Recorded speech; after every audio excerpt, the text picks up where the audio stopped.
I'm going to demonstrate how to replace the filter element in a Vektek inline filter. You see here on the diagram we have a snap ring, 2 diffuser discs, 2 backup rings, and the filter element. The first thing we want to do is remove the snap ring.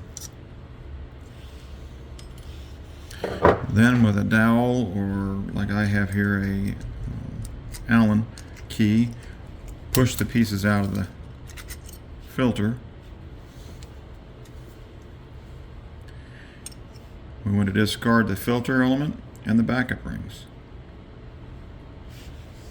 As long as the diffuser discs are not deformed, we will reuse them. So we want to clean the body before reassembly and make sure the diffuser discs are clean also. First thing we're going to do is, for assembly, is put a diffuser disc inside, a backup ring, the filter,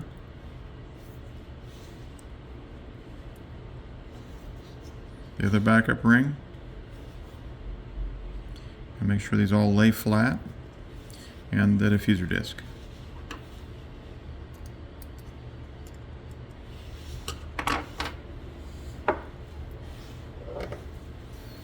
Then we install the snap ring. I want to make sure to get it down in the groove. There is a groove that snaps into.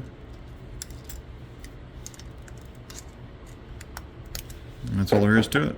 If you have any questions, you can contact Vektek at 1-800-992-0236.